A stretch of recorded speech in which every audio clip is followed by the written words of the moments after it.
जय श्री राम, जय श्री राम, जय जय श्री राम, जय जय श्री राम। और फिर से एक बार हम सब डीप यूनिवर्स पर आ चुके हैं और डीप यूनिवर्स पर आए हैं एक ऐसे विषय पर बात करने जब पूरा विश्व, पूरा भारत, पूरी अयोध्या, पूरा प्रदेश एक नए दौर में प्रवेश करने जा रहा है। जी हाँ, हम बात कर रहे हैं प्रभु श्री राम के भव्य में मंदिर अयोध्या के अंदर प्रभु श्री राम के मंदिर पर जब ध्वजारोहण हुआ 25 नवंबर 2025 का वो अनोखा दिन, जिस दिन भगवान का वो 22 फुट लंबा 11 फीट चौड़ा ध्वज, जिस पर कोविदार वृक्ष, सूर्यवंश का चिन्ह और ओम सुशोभित हो रहे थे, क्यों ना आज के दिन उन सब को याद किया जाए जिन्होंने 500 वर्ष पहले आए एक दुर्दांत मुगल अकबर, जिसने हिंदुओं की आस्थाओं के साथ खिलवाड़ किया और मंदिर तोड़कर मस्जिद का निर्माण करा दिया। उन 500 वर्षों में जिन्होंने संघर्ष किया, जिन पुण्यात्माओं ने अपना बलिदान दे दिया, वो माताएं जिन्होंने अपने पुत्र को कार सेवा में भेजा लेकिन कभी लौट के आते हुए नहीं देखा, उन आंखों के आंसू, क्योंकि राम सिर्फ एक नाम या सिर्फ एक आस्था ही नहीं, राम हृदय है, राम अश्रु है, राम आंखें हैं, राम श्वासें हैं, राम धड़कन है, सब कुछ राम है, यानी सब में राम है, यानी सब कुछ राम है। 5 अगस्त 2020 जब प्रभु श्री राम का भूमि पूजन हो रहा था, कैसे उस दिन को हम सब भूल सकते हैं, जब हम सबकी आंखों से आंसू चल रहे थे, हर वो राम भक्त, हर वो आस्था व्याकुल हो रही थी जो प्रभु श्री राम के भव्य मंदिर को देखना चाहती थी। उसके बाद आया 22 फरवरी 2024 का वो दिन, जिस दिन प्रभु श्री राम मंदिर में विराजमान हुए और उनकी प्राण प्रतिष्ठा हुई। घर घर में, पूरे विश्व में, हर सनातनी के घर में, हर हिंदू के घर में उस दिन राम आ चुके थे। वो तिलक सुशोभित, वो मंगल कार्यक्रम, वो मंत्र उच्चारण, क्या ही कहने, देश के प्रधानमंत्री, देश के मुख्यमंत्री, देश का हर सनातनी, हर हिंदू, हर भाई, जब हर मुख से सिर्फ राम राम और आंखों में, आंसुओं में सिर्फ आस्था नजर आ रही थी।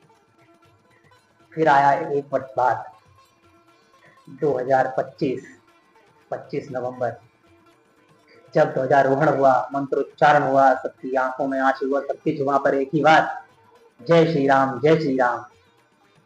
लेकिन ये इतना आसान नहीं था, बिल्कुल भी आसान नहीं था। कैसे भूल जाए वो दिन, 30 अक्टूबर 1990, कोलकाता से चले दो भाई, कोठारी ब्रदर्स, कोठारी बंधु राजकुमार कोठारी और शरद कोठारी।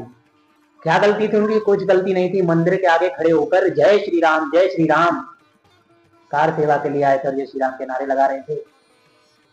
उस समय मुलायम सरकार ने प्रशासन को बोलकर जय श्री राम बोलते बोलते उन दोनों भाइयों पर गोलियां चलवा दी और वही बलिदान हो गए।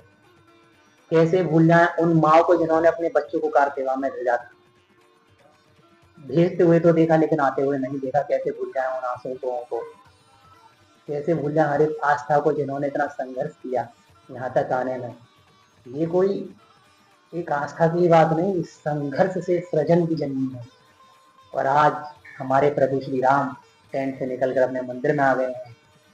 ध्वजारोहण के दिन सिर्फ हम ही सब जय श्री राम नहीं कर रहे थे, सभी देवी देवता, पूरा संसार, हर लोग से पुष्प बरसा रहा था। और उन सब संघर्षशील कार सेवक जिन्होंने अपना जीवन त्याग दिया, उन सभी की आत्मा सबसे आगे की पंक्ति में खड़े होकर प्रभु श्री राम के सामने हाथ जोड़कर सिर्फ राम ही राम, राम ही राम कर रही होगी और भयंकर पीड़ा के साथ रो रही होगी कि काश हम भी ये दिन देख पाते।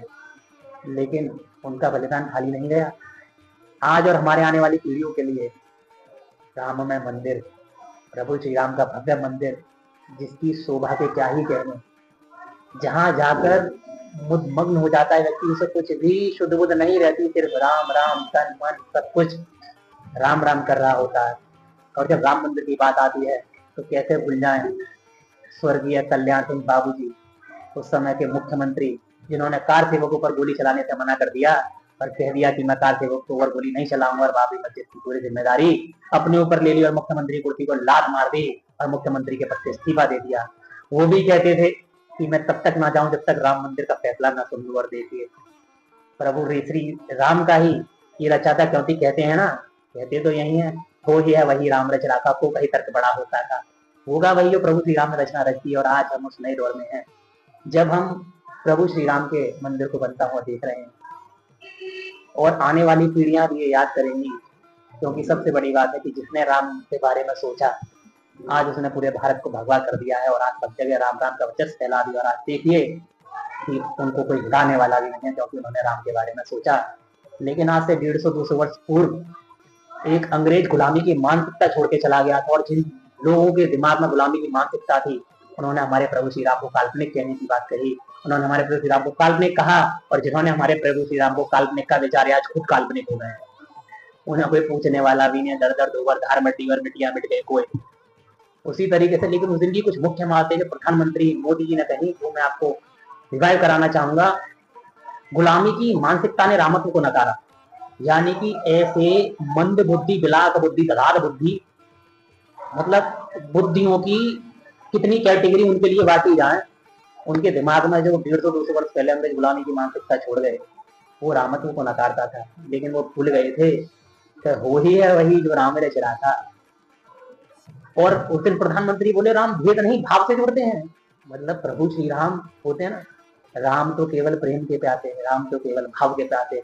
और उस दिन हमारे प्रधानमंत्री कहते हैं ये धर्म ध्वज केवल एक ध्वजा नहीं है, ये धर्म ध्वज केवल एक ध्वजा नहीं है, ये ध्वज सदियों से चले आ रहे सपनों के साकार होने का स्वरूप है। यानी इतने समय से इतने सारे सनातनियों ने, हिंदुओं ने, इतिहास का इतने सपने देखे और आज वो सपने साकार हुआ। और हमारे प्रधानमंत्री कहते हैं कि ये दिव्य प्रांगण भारत के सामूहिक सामर्थ्य की भी चेतना स्थली बन रहा है। प्रांगण का सिर्फ वही प्रांगण नहीं, पूरा विश्व, पूरा भारत उस दिन राम में हो गया, और ये प्रांगण चेतना की स्थली बन रहा था। ये संघर्ष से सृजन की गाथा है। दोस्तों व्यूअर्स, कितना संघर्ष सहा है हमने इस मंदिर के लिए, कितना संघर्ष सहा है, और वहां से इस सृजन की गाथा है। ये करोड़ों लोगों के विश्वास और धैर्य की विजय है। यानी हम धैर्य रखे और मन में राम नाम जपते रहे, हमारी आस्था एक दिन जीती। उस धैर्य की विजय है। जैसा सपना देखा था आपने, मैंने, हम सब ने, उससे भी सुंदर मंदिर बना है, उससे भी शुभकर मंदिर बना है। और उसके बाद हमारे योगी जी जो पंक्तियों में लाइन खत्म करते हैं, ये भगवा ध्वज धर्म का प्रतीक है। आप और हम सनातन सब धर्म पर चलने वाले लोग, हमारी आस्था प्रभु श्री राम, भगवान राम की नगरी एक नए दौर में प्रवेश कर रही है। और अब सब कुछ राम में होता चला जा रहा है, सब कुछ राम में होता चला जा रहा है। और राम में होते हुए इस माहौल में, इस राममय जीवन में, जिसके हर श्वास श्वास, पग पग, रग रग, सब जगह से राम ही राम हो रहा है, जिसके रूम पे खड़े होने पर भी सिर्फ राम राम की आवाज आती है, ध्वनि आती है, जिस हवा में सिर्फ राम नाम मिला हुआ है। तो बहुत पुरानी नहीं, बहुत प्यारी कविता है, उसकी कुछ पंक्तियां हैं जो मैं आपके आगे बोलना चाहूंगा। जय श्री राम।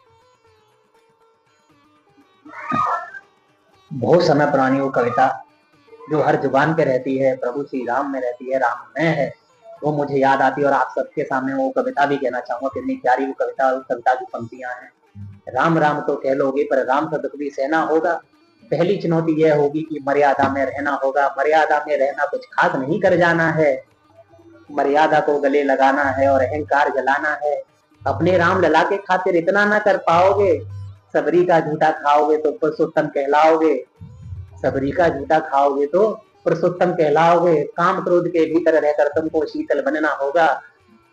धूप में जिसकी छांव में बैठे ऐसा पीपल बनना होगा सब कुछ प्यारे, वो भी शून्य में रहकर प्यारे।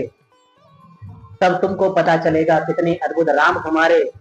पूछ रहे हो कौन हूं मैं, सुनो तुम्हें बतलाता हूँ। वैसे तो हूँ त्रेता से किसी ने कलयुग भेजा है, यह बात वहां तक फैल गई, कुछ तो मंगल होने को है। भरत से भारत हुए राज्य में, सुना है राम जी आने को है। बड़े सौभाग्यशाली हो तुम, सभी ये कहते हैं, बड़े सौभाग्यशाली हो तुम, सभी ये कहते हैं हम राम राज्य में रहते हैं। यानी तुम सब में राम का अंश छुपा है, यानी तुम सब में राम आते हैं रहने। सच है या गलत, अगर खबर सच है तो क्या ही कहने। इसी के साथ वाणी को राम देते हुए मैं जय जय श्री राम आप सभी को जय श्री राम बोलना चाहूंगा। जुड़े रहे हमारे डीप यूनिवर्स से। बड़े समय बाद हम सब लोग वापस आए हैं, लेकिन ऐसी ही बहुत सारी खबरों के साथ अब आपसे पर डे हम मिला करेंगे यूट्यूब, बाकी सारे प्लेटफॉर्म पर। जय श्री राम। मैं अभिषेक गिरी और मेरे साथ हमारे एडिटर गजित राज। ठीक है, फिर से मुलाकात होती है एक नई वीडियो में आपके साथ। जय श्री राम।